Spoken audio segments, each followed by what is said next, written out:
চারটে করে 8 মিলি রড দিয়ে যে ঢালাই দিচ্ছ, এই বাড়ি কি তোমার টেকবে? কেন কাকা, মিস্ত্রি তো কলেজে এই 8 মিলি রড দিয়ে 3-4 তলা পর্যন্ত করা যাবে। 3-4 তলা পর্যন্ত কিভাবে করবা? নিচে এবার দেশো 10 ইঞ্চির পরিবর্তে 5 ইঞ্চি গাঁথনি, তোমার একতলা টেকে কিনা তাই তো সন্দেহ। কি করছেন কাকা, একতলা করলেও টেকবে না? তা মিস্ত্রি তো কলেজে এই জায়গা 3-4 তলা করা যাবে। 8 মিলি রড দিলে কি বাড়ি মজবুত হয়? আবার দেশে 4টে করে, এই জায়গা মিনিমাম 6টা করে রড দেওয়া উচিত ছিল, 12 মিলি অথবা 16 মিলির। আমার বাজেট কম ছিল, আমি টিন সেট করতে চাইছিলাম। তা মিস্ত্রি আবার কলেজে ওই খরচের ভিতরে আমার ছাদ জ্বালাই দিয়ে বাড়ি করে দেবে, এই জন্যই একটু খরচ বাঁচানো হয়েছে। তা তোমার বালি, খোয়া, সিমেন্ট, মিস্ত্রি খরচ সবই তো একই লাগতেছে। কিছু খরচ বাঁচাতে যে যদি তোমার বাড়িই না টেকে, তাহলে সে বাড়ি করার মানে কি? এইভাবে তো ভাবিনি, তবে মিস্ত্রি তো কলেজে এভাবে কাজ করলে কোনো সমস্যা হবে না। কোন মিস্ত্রি কইছে এই কথা? তারে আমার সামনে নিয়ে এসো। আচ্ছা, তাহলে তারে ডাইকে আপনার সাথে দেখা করাই দিবানি। আচ্ছা ঠিক আছে। ভাই এই যে 3-4 মাস ধরে কাজ বন্ধ রাখছেন, এই যা করেছি কাজ তা তো নষ্ট হয়ে যাবে, তা কাজ করাচ্ছেন না কি জন্য? কাজ এখন করাবো কিভাবে? তুমি যে ভিটা তো উঁচু করে দেছো, সব টাকা তো এই নিচেই শেষ হয়ে গেছে।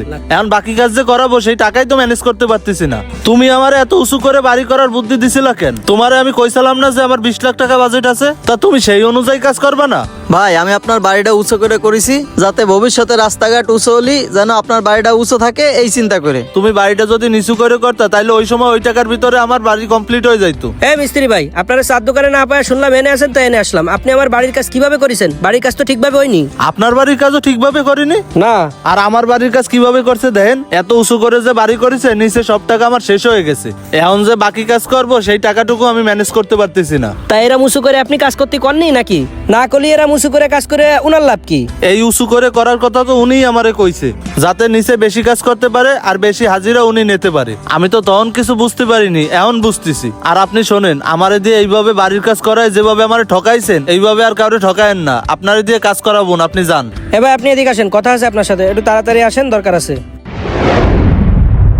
আপনারা ডাকিছি হচ্ছে আমার এই কাকার সাথে কথা কয়ে দেওয়ার জন্য। উনি চিটাগাংথায় 20 বছর ধরে কন্ট্রাক্টারি করে। আমার বাড়ির কাজ দিয়ে উনি কইছে কাজ নাকি ঠিকভাবে হয়নি। তাই নাকি কাকা? তা কি বলেছে? নিচে 5 ইঞ্চি গাঁথনি দেছো, ওই জায়গা তো হবে 10 ইঞ্চি গাঁথনি, আর 4টে করে রড দেছো, তাও আবার 8 মিলির। এইভাবে বাড়ি করলে কি বাড়ি মজবুত হবে? কাকা ওনার তো বাজেট কম ছিল, এজন্য 8 মিলি রড দিছি। ওই জায়গা যদি 12 কিংবা 16 মিলি রড দিতে যাই আর যদি 10 ইঞ্চি গাঁথনি দিতে যাই তাহলে তো টাকা অনেক বেশি লাগবে, সেই বাজেট তো ওনার নেই। ও এই কাহিনী? তা তোমার টাকা পয়সা নাই, তুমি ছাদ দিয়ে বাড়ি করতে গেছো কে? তুমি টিন শেড বাড়ি করতে?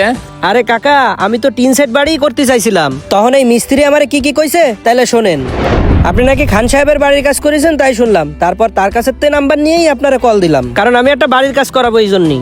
ও আচ্ছা, তা আপনি কয়তলা বিল্ডিং এর কাজ করবেন? আরে ভাই, কয়তলা টালা করবো না, বাসা ভাড়া থাই অনেক ঝামেলা হয়ে যায় ওই জায়গায়, তাই ছোট্ট একটু জায়গা আছে, ওই জায়গায় কোন রকম একটা টিন সেট করবো। টিন শেড ঘর করবেন? ওই ঘরে এখন কেউ করে নাকি? টিন শেড ঘরের বাজেট দিয়ে ছাদ দিয়ে বাড়ি করা যায়, খালি একটু সিস্টেম করে কিছু কিছু জায়গায় খরচ বাঁচাতে হবে। তা খরচ বাঁচাতে গেলে কি কাজ ঠিকভাবে হবে?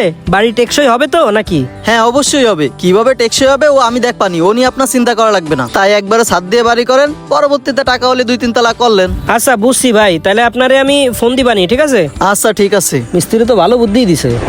মিস্ত্রি যখন আমারে বুদ্ধি দিল যে ছাদ দিয়ে বাড়ি করলেই ভবিষ্যতে টাকা হলে 2-3 তলা পর্যন্ত করতে পারবো, এই জন্য আমি চিন্তা করলাম যেহেতু ওই বাজেটের ভিতরেই ছাদ দিয়ে করতে পারতেছি, তাই আমি তার কথা মতো রাজি হয়েছিলাম। ভাই, এইভাবে কাজ করলে যে কাজ ভালো হবে না এটা তো আপনি জানেন, তারপরে এইভাবে কাজ করেছেন কি জন্য আপনি? আরে কেন করিছে ওইটা আমার দায়িত্ব, তুমি শোনো। টিন শেড বাড়ি করলে রাজমিস্ত্রির তুলনামূলক কাজ কম, আর ছাদ ঢালাইতে বাড়ি করলে কাজও বেশি, রাজমিস্ত্রির ইনকামও বেশি, এই জন্যই উনি এই বুদ্ধি দিছে।